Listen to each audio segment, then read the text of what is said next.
안녕하세요. 오랜만입니다. DC아제입니다. 이제 다시 DC아제를 시작하려고 하는데요.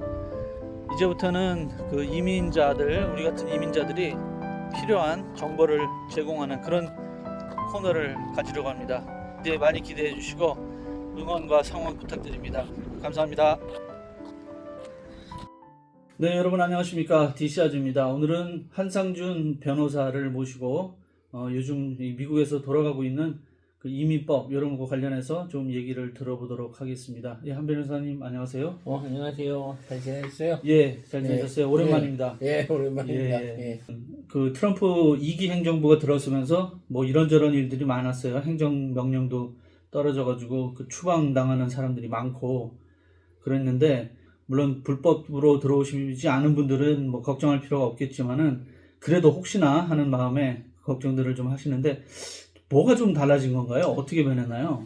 그 트럼프 1기를 지나고 그리고 나서 이제 바이든 행정부가 들어오고 그리고 나서 트럼프 2기가 이제 시작되면서 좀 더 사실은 좀 강력한 이민 정책이 벌어지는 것 같아요. 그러니까 그 전에 트럼프 1기 때는 사실은 이민에 대해서 강력한 정책을 펼친다고 하더라도 저희 한국 분들 입장에서는 크게 와닿는 게 별로 없었어요. 그러니까 그렇죠. 예를 들어서 그 4년을 지나면서 예를 들어서 무슨 취업 이민의 비자 인터뷰를 신설한다. 그래서 취업 이민 비자 인터뷰가 사실은 신설됐어요.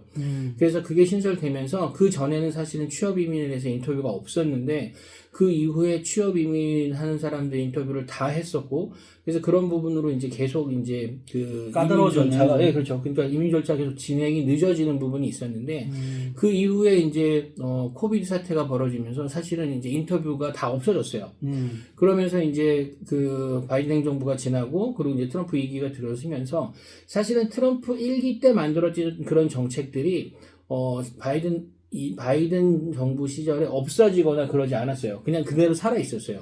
정책을 집행하지만 않았을 뿐인 거예요. 코비드나 이런 다른 이슈로 인해서. 그래서 조금 크게 한국 사람들 입장에 있어서는, 한인들 입장에 있어서는 크게 변동이 없었는데, 트럼프 이제 바이든이 지나고 트럼프 2기가 되면서 사실은 트럼프가 이렇게 하겠다라는 부분에 대해서 이제 그 굉장히 저희가 불안한 부분이 많이 생겼고, 실제로 그 부분에 대해서 적용들이 많이 생겼어요. 그러니까 예를 들어서 무슨 예전 같았으면은 법은 있는데 그 법이 사실은 그 집행되지 않는 약간 사문화 형식이 됐던 법들을 다들 가지고 와가지고 그 법을 가지고 사실은 새롭게 집행을 강력하게 좀 더 하는.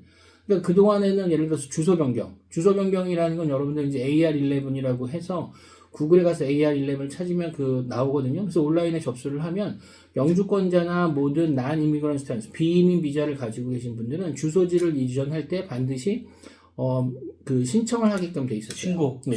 주소 변경을 신고를 하게끔 돼 있었는데 그 주소 변경을 그렇게 신고하지 않아도 크게 문제 삼지를 않았었는데, 이제는 이제 그 주소 변경을 하지 않았다. 그렇기 때문에 그거 가지고 무슨 문제가 생겼다. 그러면 그거를 꼬투리를 잡는 거예요. 그러니까 다른 거에 대해서 뭐 꼬투리를 잡을 게 없다라고 하면 AR11 변경하지 않은 것까지도 잡아서 강력하게 집행을 하는 그런 형태로 좀 바뀌셨다고 보시면 됩니다.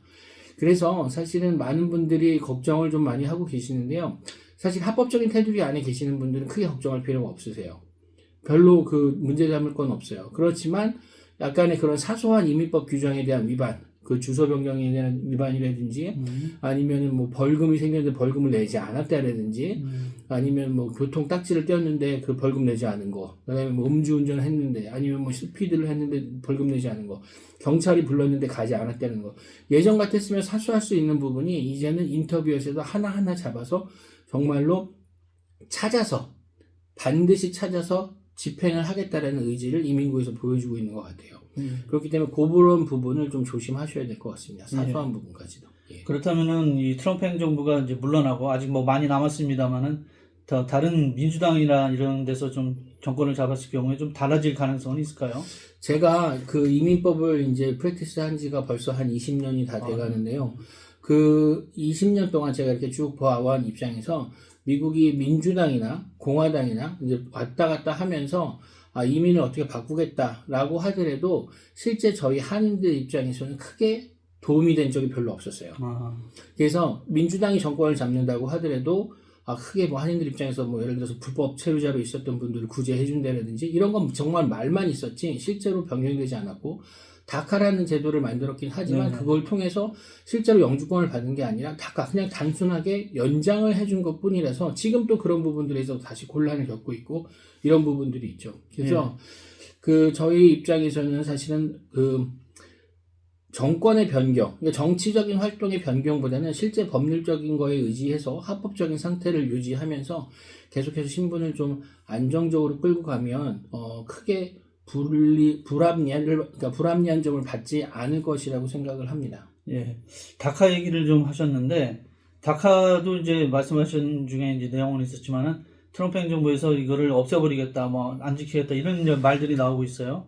다카가 뭔지, 그리고 뭐 어떻게 돼가는 건지, 그거 간단하게 좀 설명해 주시죠. 예.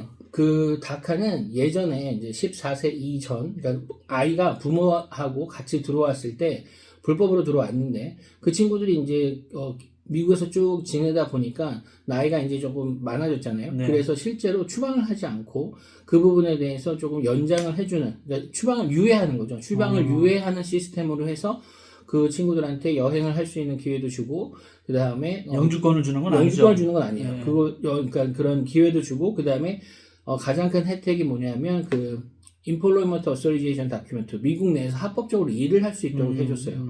그래서 합법적으로 일을 할 수 있는 상황에서 그전에는 이제 신분이 자유롭지 않으니까 합법적으로 일을 하지 못했는데 다카라는 제도를 통해서 합법적으로 신분을 받아서 미국 내에서 일을 할 수 있게 돼서 그걸 통해 가지고 이제 수입을 만들고 정상적인 사회 활동을 할 수 있는 거죠. 그래서 이제 그렇게 정상적인 사회 활동을 하다 보니 이제 결혼을 통해 뭐 시민권자를 만났거나 그렇게 통해서 시민권자를 만나서 시민권자 배우자로서 그렇게 이제 신청을 하신 분들은 영주권을 대부분 받았어요. 그래서 다카를 시행하는 기간 동안 많은 분들이 합법적으로 일을 했고 정상적인 사회활동을 통해서 배우자를 만나서 영주권을 취득한 경우가 많습니다. 네. 그렇게 이제 기회를 줄 수 있었던 활동들인데 그게 이제 못하게 될 수도 있는 부분이 생기니까 아직 확실한 건 아니죠. 아직 확실한 건 아니에요. 예, 그래서 아직은 사실 확실한 게 별로 없어요. 그 트럼프 행정부의 가장 큰 특징은 크게 뉴스에 내고 그리고 나서 언제 이게 확실하게 시행될 것이다 라는 부분에 대해서 구체적인 액션 플랜이 좀 늦게 나와요. 예를 들어서 트럼프 카드를 만든다고 했을 때도 카드 만들어서 뭐 몇십억을 받아가지고 영주권을 준다라고 해놓고 실제로 그게 운영이 어떻게 되는지나 이런 부분에 대해서도 구체적인 방안이 나오기까지는 굉장히 오래 걸렸었어요. 예.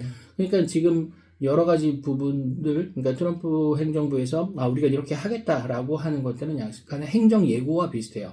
그러니까 행정부에서 예고를 했는데 그 이후에 어떻게 정책을 실제로 반영시킬 것인가 하는 부분이 조금씩 이제 길어지는 부분도 있고, 그런데 이제 어떤 정책은 바로바로 시행이 되고, 어떤 정책은 조금 있다가 시행이 되고, 뭐 이런 부분들이 있기 때문에 사실 그 이민을 담당하는 변호사 쪽인 입장에서는 굉장히 뭐 예측해드리기, 그러니까 예상해드리기가 굉장히 어려운 부분이 조금 있습니다. 예. 자, 앞으로 이제 이런 구체적인 내용은 차례차례 하나씩 이제 설명을 듣기로 하고요. 오늘은 이렇게 개괄적으로 대략적인 부분만 좀 살펴보는 걸로 하고 다음 시간에 다시 찾아뵙겠습니다. 네, 한 변호사님 오늘 고맙습니다. 예, 감사합니다. 예.